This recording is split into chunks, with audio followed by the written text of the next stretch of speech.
So that one I make 90K a year from profit, and I paid 280K for it.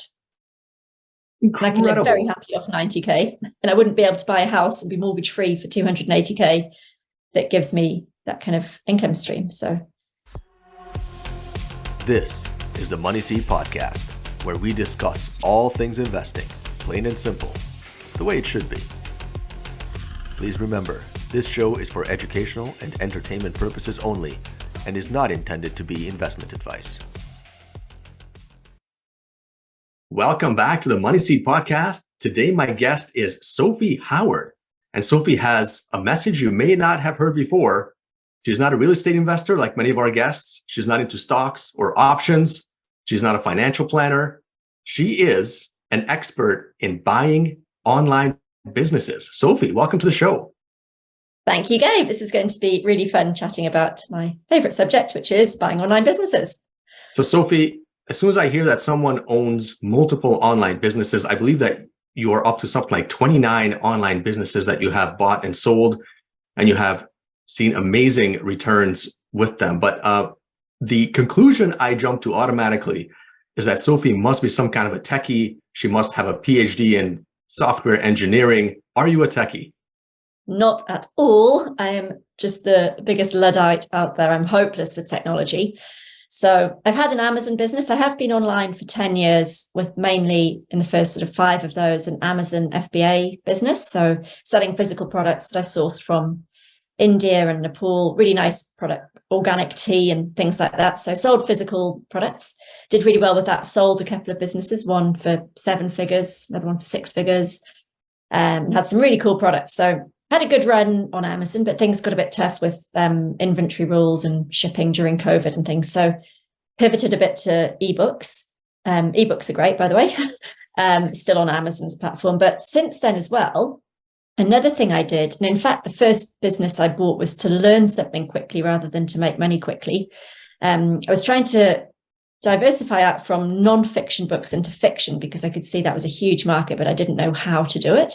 They're all ghost written. It's not like you need to be an author, but I bought a fiction business to quickly learn and score a team of writers and learn all the standard operating procedures and marketing things that people do in a successful fiction business. So I bought one and it was brilliant. It cranked day one, income, no stress. Everyone knew what to do. All right, Sophie, I'm going to stop you right there. I didn't even know that existed. A fiction business.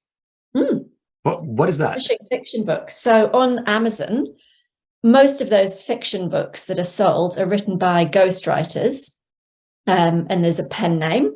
And these businesses make a lot of profit when they're done right. So you need to build up a big readership and you need to do a really good launch. But I bought one because it was quicker than building that database of readers or building that author's profile myself. It's not a classic online business model. I just happened to be sort of next door to it with my non-fiction books on Amazon. But although my goal of buying that business had been to score a team of writers who knew what to write and could teach me how to run one of these businesses, rather than me figuring it out trial and error or years of courses or trying to hire the right people without knowing what I was doing. The big learning actually wasn't just how fiction businesses work. I learned that buying a business is way easier than building a business, and it already works. So a lot of the risk was taken out of what I was doing. It was already proven. The books had, sales and ongoing sales, and the new books had a flurry of hungry customers. So although I still run and operate that business and it's going great, I could see all sorts of other businesses that were online and also for sale. And I'm not techie at all. So I didn't go and buy a software business that I'd have to run a development team. But I've bought newsletter businesses. I've bought really simple subscription businesses. I've bought content websites that sit on WordPress and earn advertising revenue or affiliate income. So I've got a whole bundle of them, and I've bought 20 odd of these businesses now. And I'd say the way they're priced and the way they've performed, I'd average out about 30% return on investment with very, very part-time hours. I don't operate any of them myself, so I don't need to know any tech to do this. But you do have to choose the right kind of business model. That's incredible. 30% ROI, just for the record, is phenomenal, right? Most people in the stock market are lucky to get 8% or 10%, right? I think Warren Buffett is chugging along at like 13% or something like that for his, lifetime returns. Most real estate investors are happy to get 15 or maybe 20, and you're getting 30. That is like across not just one. It's not like you got lucky on one business. This is across, like you said, 20 odd businesses. That's absolutely incredible. And so I guess, Sophie, let's take it back, because you started talking about Amazon FBA. Was that the first online business that you had? Was that Amazon FBA? Yeah. So I was actually on maternity leave and just had my daughter, my second child. Really didn't want to go back to the day job. The numbers just didn't really add up, and was sort of outsourcing childcare. And I went back to work part-time to try and sort of figure out a game plan where the numbers would work. I get to be a good parent and keep my quite nice career going, but it was just no way out of it. The only way of working harder made me more stressed, more tired, more responsibility at work. Still never would see the children, still paid a nanny to look after them all day, and she'd be off having fun and I'd be at work. So I thought, well, this is a model I don't really want to keep playing with. So let's try a new thing. So in New Zealand, there's not many people here, so a great time to be online. And I'm not techie at all, absolutely hopeless with all the tech side. So I liked with Amazon, there was something tangible, and that really appealed. And also I wouldn't need to do all my own advertising and marketing. Those customers were already in one place. So I liked that model. I understood it when I saw it. It made sense. Amazon's fees were about a third. That seemed fair considering all the work they did. And it was great. Had a great run, had some really cool products, and also got a taste for coaching, because a lot of people couldn't find their own products. They'd get really stuck with that kind of creative process. And I had more product ideas than money to fund them all. So I did a bit of coaching to help grow my business, which I then didn't need to borrow any money to grow. I just sort of did 1 day a week coaching, and then ordered over 1,000 different products, and some did really, really well. Some did what they should, some didn't work. Learned or earned off all of them, as you know, in any portfolio. So that was really fun. But after about 5 years, the fees sort of all tightened up a bit. The competition got quite tough, and I like a new project. So I moved into ebooks and still sell a lot of ebooks and teach ebook publishing on Kindle, and then bought some businesses. And so this buying business thing is really, I reckon, the best option for some people who are in a position where they've got either resources and time or funds. You don't need as much money as you'd think to buy a business, because A, you can start very small, but B, most vendors are very motivated. By the time you've got your business organized and packaged up and publicly, written all your marketing piece, found a broker, put it on the market, that's a ton of work. You're pretty motivated if you're on the market with a business for sale. And there's not that many buyers, and certainly not serious buyers. So if you can signal that you're a serious buyer, and that you're looking for some vendor finance, you can stretch the payments out over a couple of years with most of those vendors. And so you don't need lots of cash up front. And it means even if you have got all the cash available, you can do a few more deals at once and not have to put 100% cash down up front. So when you talked about real estate earlier and the kind of the yields there, while they're tighter, you have this huge advantage in that banks will lend to you to buy a building. And I've got some real estate, not as much as many of your listeners, and certainly not as much as your other guests that you've had on, but I get a really skinny little return on that. But it's quite solid. The banks like it. I can borrow against that income stream. So with the online business, just being transparent about pros and cons, you can't really borrow as easily to buy these businesses, and that's factored into the price. So when they run as they should, and the way they're usually valued, the value is usually 3 times the last 12 months net profit. So if you keep it running for another 3 years, you're basically mortgage free, and everything else after that's pure profit. And if you can get vendor finance to straddle 2 of those 3 years, you're not really out of pocket and you're earning on day one. You've got that nice steady cash flow straight away, which is really nice. Let's take your most recent deal or your most recent online business that you purchased as an example. How did you find it? Like, where do you find these businesses? Well, the one I last bought was a couple of months ago. I try and have a few deals on the pipeline, and some of them pop out in a flurry. So the last one was a couple of months ago, and it was a guitar site. So it's a WordPress website, and the person selling it had written loads and loads of articles reviewing guitars and tips on which amp you need and things I know nothing about, not a musician.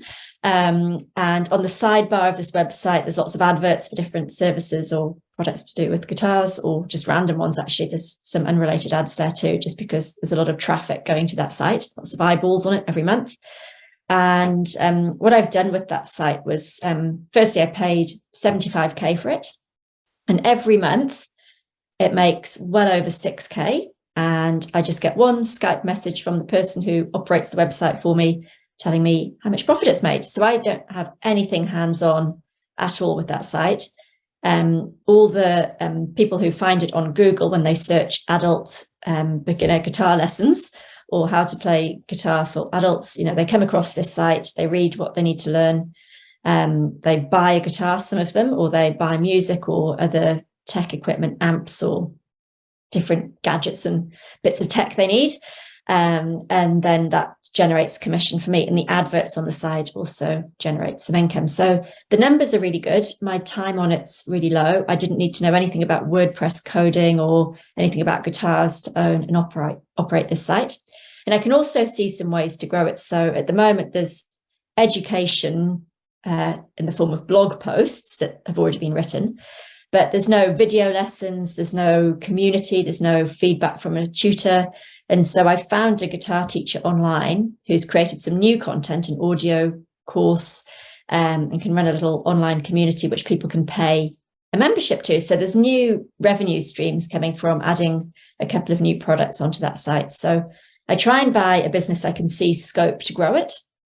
Happy that if it doesn't grow, the numbers are still good. But I can get far more excited about the opportunity to grow these businesses a little bit when I buy them. So sometimes I can cut out some overheads and sometimes I can add a product or service or put the price up. And you mentioned that there's somebody who updates the site for you. Did this individual that's helping you with the site, were they already there when you bought the business? No. So you had to find that person, right? Because as soon as someone tells me that, okay, I have a website, and let's say in this case, it's about guitars, right? I imagine that you constantly have to update, new content, blogs, you have to update the ads, you have to link the ads to whichever companies, bring the ads on there, you have to work at search engine optimization, all this other stuff. That's a lot of work. So how did you find this individual to do all this for you? Well, I have a secret weapon, which is a one-stop shop, which is actually an agency, not an individual. And there's a lot of agencies out there and you want to work with a good one. I've picked a group called Niche Website Builders, and they do all the SEO, they do all the keyword research, they do the content writing, they put the images, the format, they load it up for me every month. We've got sort of a package of the number of words per month. They're very reasonable and it's not done by AI. There's real humans really thinking what the people reading the site want and doing really good quality content. So that's a one-stop solution. I do then have to make sure the site's hosted properly and security stuff and that the plugin for the ads is always running. So I do have one person who's very, very part-time. She covers dozens of these sites. And she just does a sort of a scan that everything's healthy and well, kind of like a webmaster would be the role for someone like that. And there's lots and lots of those for hire online. So they just need to be kind of a WordPress guru who has a daily or weekly or monthly checklist just to check everything's healthy and secure and payments are coming through and everything's happy with Google, no links are broken, that kind of thing. So, and that's a pretty standard role and not expensive. And how many hours a week of your time would you say this takes? Oh, minutes, if that, really nothing. So when I have a flurry of new ideas of how I can grow a site, so I bought a subscription business that has design templates and it goes out to a few hundred subscribers every month. It's for publishers, actually. It's some sort of graphics and design stuff they can use with their books. And a new pack comes out every month and a new bunch of keywords that might be useful that are trending go out in this pack each month. But there was no kind of upscale version of that membership. There was a $10 a month, really basic one, and they just got a bundle of stuff in their inbox. But what we did was offer a $37 a month higher level membership. And I hired someone to do kind of a video walkthrough of the pack each month. So some people just prefer a visual way to learn and digest things. Some of these, your listeners will be listening to this podcast as they're driving and others will be glued to a screen watching a video. People like different formats. So I thought this would be nice to have a slightly more interactive. It's actually not interactive, but it's a video format with a bit more discussion around what's behind the thinking of the keywords and what's in the pack. So that cost me 2 hours of someone to record that a month. And then a percentage of those, I think I've got about 600 subscribers, a percentage of them upgraded to the VIP version to actually have a bit more hand-holding of how to use it each month. And we throw in a few extra tips and give them some updates of what's happening in the industry. So that person who does the recording knows what they're doing. They just need to do a few hours work. And the profits on that are really, really healthy. So that was a business that was for sale for 190K.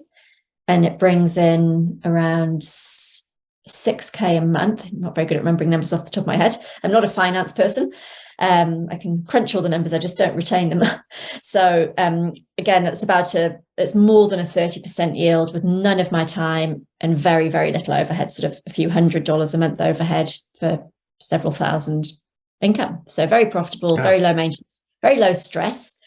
We send this pack out on the 1st of the month, and it's really, really simple. So sometimes you could build your own business and you create this thing and you test it and you build your following and your marketing channels, and there's so much to do, but actually a really boring but profitable business that customers are happy to pay for on day one and are already there paying is really nice. It gives you that instant fast forward to the income stream and the financial freedom and the time freedom that so many people are working for.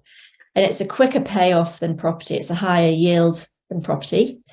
And it's not for everyone. I mean, it's less tangible. You do have to be a little bit savvy on online stuff, but not as much as you'd think. You know, if you use a computer for your day job, I'm pretty sure you can do this. So there's a little bit of upskilling needed if you're going to go down this track, and what kind of business model suits you and what to look for in these deals, how to negotiate them and how to assess them. And then the migration bit. If there's a broker involved, if you buy these businesses through a platform like Empire Flippers or Flipper.com, they really help you with that migration and the protection of your funds as they get transferred. So it's in escrow before it's released to the vendor. So you make sure your website's up and running and working, and you've inherited everything you need to before their funds get released. So that's pretty good. I'd say working through a known sort of established marketplace and getting some help with figuring out your criteria, setting a budget, setting some goals around the first, say, 12 months of what size of deals you want to do or what types of online business you might want to own, then we can pretty quickly get you down that track and looking for some really profitable online businesses you could own. And I mean, I love the whole concept, right? Because you can make money two ways. One is you have the monthly cash flow, and two is, as you mentioned, if you add value to the business, then the business will be worth more, and then you can flip it 2, 3, 4, 5 years later and get a nice return on your investment that way as well. And yeah, I'm blown away by how healthy the margins are, right? 30% margins, and you say it only takes you minutes a week or maybe a few hours a week per business. That's absolutely phenomenal, right? If I try to compare that to a common, like a franchise that maybe everyone can understand, like a Subway sandwiches, right? Like if you open a Subway, it's going to cost you hundreds of thousands of dollars for the franchise fee and the lease. And you're going to be working there like 50, 60 hours a week for the first couple of years to earn like a 30% return on your investment, right? You're essentially at that point, you're buying a full-time job, but I'm just blown away by how much free time you seem to have. This is pretty amazing. Yeah, I've got young children. Yeah, I don't want a job. That is absolutely phenomenal. So you mentioned 2 websites, Sophie, where you can find some of these deals. What were they again? Sorry, just to make sure I got those names. Yeah, so there's a couple I really like because they vet the deals before they go live. They have one of their analysts jump in and do all the tech stuff behind the scenes, all the Google Analytics, and they do a video walkthrough of the back end of the PayPal account or whatever. So one's called Empire Flippers, and they do sort of 6-figure deals and bigger and smaller, but sort of, you know, there'd be plenty around the 100K, 200K mark. So they're a bit bigger. Then the smaller ones are on a site called Flipper with an A, FLIPPA.com. And they've done a lot of work recently. They're an Australian platform. And what they've done is a really nice job of making it easy to quickly glance at each deal and check the key metrics that you need to see. So it might be pre-revenue, but someone's built some awesome marketplace idea, but it's going cheap because it actually hasn't made any money yet. They just need to sell it. Or you can see something that's been around for 20 years and runs like clockwork, and what the stats are on the amount of visitors per month, the sales per month, how seasonal it is, the trends. You get this beautiful little snapshot. I can blink and see each one. So I scroll through the page of, is that what I'm looking for or not? So I like something a bit more aged and very predictable and boring, but I can see a way to modernize it a bit. So I bought a newsletter recently that's a service for authors promoting a new book, whereby the readers on my list get the book for free for a limited window, as long as they, download it from Amazon. And sometimes they'll leave a review, which really helps the authors. So the authors pay $160 to post each book in this newsletter, and we do 5 deals a day. And they used to email a girl on the team who would take the booking, copy and paste the text of the book, copy the Amazon link, copy the image, collect the payment, send an invoice. And so the girl on my team who runs it, we changed it around a bit. So now it's a WordPress site. The authors come in, check the schedule themselves, book themselves in, load their own book up themselves, pay me on PayPal direct. And then once they've paid, the book's cleared to go out in the next newsletter or the date they've picked. And so what the girl on my team does now is scan these books as they come through to check their high quality, just so everything else operational is automated completely, cut out loads of time and cost. And she can just focus on quality control and keeping up a good relationship with the key authors that we want to see coming back with their next books. So that one I make 90K a year from profit, and I paid 280K for it. Incredible. And I can live very happy off 90K, and I wouldn't be able to buy a house and be mortgage free for 280K. That gives me that kind of income stream. So that is absolutely cool. Phenomenal. If I would ask you, Sophie, which one of the 20 or so companies you've bought so far is your favorite? Would that be the one? Yeah, the newsletter. I love that model because people open their inbox. To try and catch somebody's attention with a Facebook ad is so hard and expensive. I've never bought a social media based business. I don't like them. I don't want to be a software business startup kind of Silicon Valley. Let's raise capital. Let's market it and sell it and develop it and teams of developers. I don't want a big empire. I just want really simple little cash flow businesses that I understand. And I know that if I've got a good web manager and somebody who can sort of drive my email inbox and basically make sure things go out at the right time and payments are checked and everything's collected up and reported on neatly, so I've got good metrics to track it. That's all I need. I don't need to write a word of WordPress code to own WordPress sites. I found that as a general rule, which I didn't have at the beginning, but I do more recently, is if I've got some interest in the subject, I tend to put a bit more thought and more useful ideas into how to grow it, or other services that customer base might want, or other products we could add on, or other features that might improve it, or judge their appetite for pricing and things like that. So the guitar site works really well financially, but I've got no interest really in playing the guitar. I'm not a musician.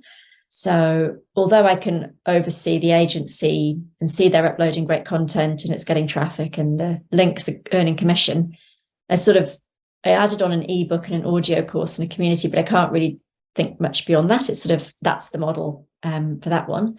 But I can see other businesses where, especially if it's business to business, I really like those ones. I think I'd much rather do business with other business people because that's how I think.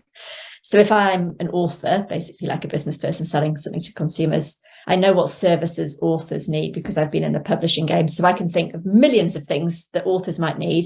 And then if I've got a bunch of publishing related businesses, sometimes we can cross over. The customers from this brand might also like that. Or the readers of these books might want to do something with that author.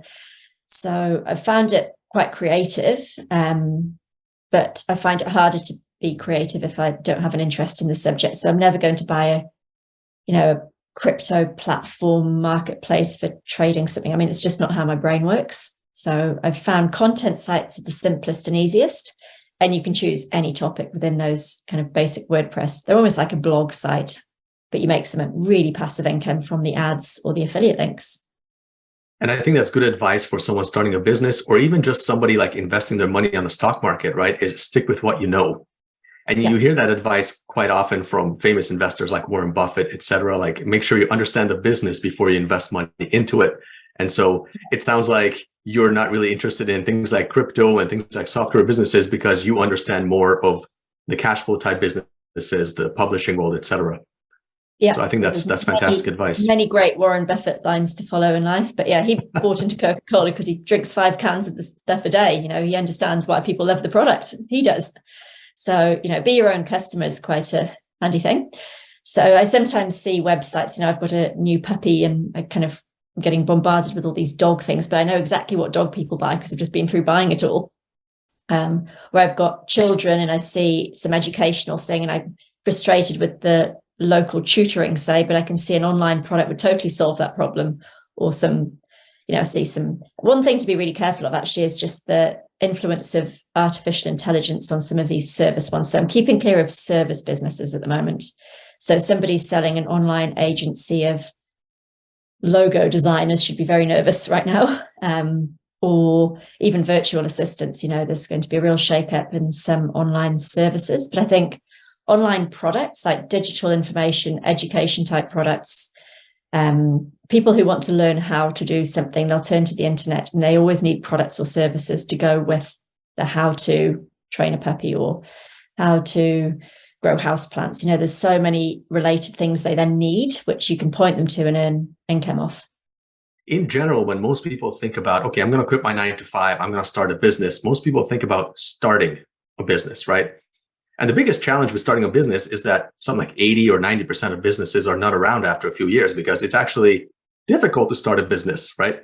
But here you've gone past that, right? So all the businesses you're looking at have already survived. So they've been around for several years, they're profitable, they're running. So you don't have that risk where you're going to invest a whole bunch of time and money into a business that fails. So there's that level of security that comes along with buying a business that I think is really cool. And I don't know why more people don't think about it that way. No, I hadn't thought about it. I think people really love the idea of being entrepreneurial, and I still love being entrepreneurial. I've got a few things I've started, and I like to put my entrepreneurial energy into growing something that's already a winner rather than having 5 harebrained schemes and hoping one of them flies, because it's sort of a double whammy when you've got to keep the day job to fund the growth of your startup until it makes money. You've got so much stuff to keep on top of. It's really exhausting. And then a few dead ends or false starts with your own business, it's really demoralizing. And people around you run out of patience. You know, you run out of just oomph and mojo to keep running that 2-horse race.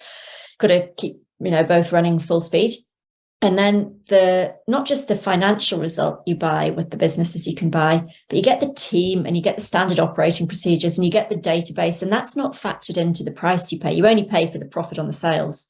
But someone spent years building that database of readers, or, you know, hiring and training the person that does the monthly design packs. And they can all be replaced. And I guess they could all leave if you don't look after them or if they find something else to do with their lives. But having a head start with team, job descriptions, checklists, procedures, that stuff is golden. And also on Google, the longer your website's been sitting on Google and the longer they've been indexing it for those keywords, the easier it is to get more income off those sites. The older sites just always perform better. Google doesn't like to send too much traffic to a brand new site until they're sure it's quality.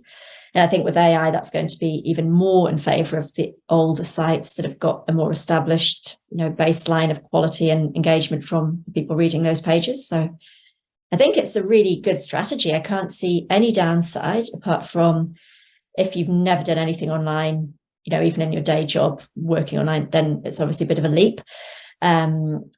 Financially, the fact that you can do vendor finance is good, but you can also just start really small and just buy a couple of little ones and grow them. And just, you know, how much would those cost? How much do the little ones cost? Well, I've got a program and we do a sort of a 30-day fast start. And I love people to buy a sort of a $1,000 site within the first month, because you have to learn the process. You have to understand what it's like to shortlist the deals for sale and what questions to ask the vendor. And you've got to migrate a domain, which sounds harder than it is. But you do need to go through the process just to learn the ropes. And then the next time you go through it, you can be dealing with much bigger numbers and much more potential. But I like to do a quick fast start for sort of under 5K. And some of those might make a little bit of money. They're going to be tiny amounts of income, but there's some potential there. It's a subject you like. You learn how to outsource the content writing with an agency. You learn how to do a daily or weekly, monthly check with your webmaster who would run these sites for you. So there's loads and loads of people out there looking for this kind of work. They're really happy to offer their services to do the maintenance of your sites. So you don't need to have any web background or design background or coding or anything. The best skills set would really be around, there's a few. You want to be able to sort of organize a small team if you're outsourcing it. So you don't need to hire a team. You don't need to have them reporting to you, but you just need to sort of issue some tasks and be quite organized in getting them all done. Otherwise, you're leaving money on the table. Some rapport building and negotiating with the vendor can make a massive difference to maybe not the price, or maybe not only the price, but maybe the vendor finance. If they believe you're going to run this thing well and are happy to be paid out over 2 or 3 years, that massively changes your life very quickly, rather than having to put all the money down up front, and keeps them engaged too. You know, they can help out or want to see the business succeed, and they'll give you every chance of success that's possible. And then it really depends on your ambition, whether you build a whole portfolio and have 8 or 10 of these things. I've gone a bit nuts because I'm having so much fun and I just keep seeing so many good deals. But if you bought 3 or 4 businesses that return 50k a year, you'd be paying maybe 100 to 150k to buy each of those. And that's it. You do 3 or 4 good deals and you can sit back and enjoy the income stream. And some people might want $1 million income, and some people might just want a simple life and financial freedom. And, you know, there's a big range there. But I really have found that with young children and wanting to enjoy a good lifestyle and stay healthy and not be stressed and not be running around with my time owned by someone else, I've just decided I'll do this. I'll have, you know, a bunch of businesses that earn some passive income. I'll buy them up front. I'll make sure they're quality and have a good long life ahead of them with stuff I can protect and real reasons for customers to buy from this site and not be easily copied or replaced by AI. So a few things to pay attention to as you set your criteria, but really a handful of quite small deals compared to, say, real estate size deals. And you can have a very, very rapid turnaround of how your life looks and your income streams look, and just the free time. That's the golden thing, I reckon, is the time efficiency you get from having bought something that already works. And Sophie, I believe that you have helped many people buy these kind of companies and you teach them how to run them.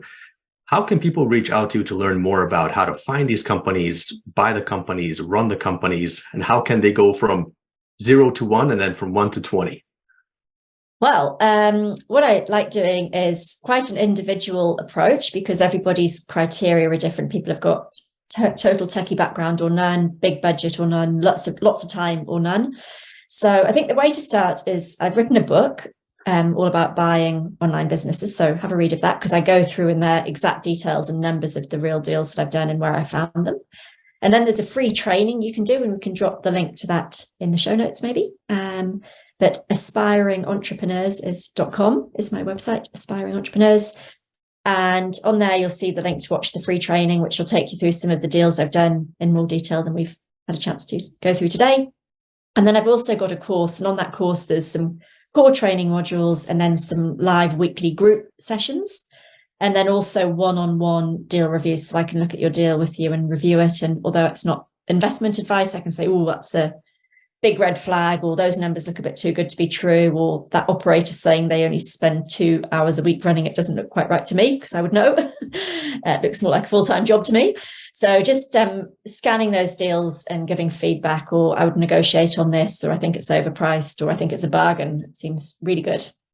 So that feedback based on my experience could be really helpful for people looking to get into the game. And I've got other coaches and other experts with a stronger finance background than me. Also, there's things like in the States, you're able to get different kinds of loans that I can't get here in New Zealand. So some SBA and government help is always welcome.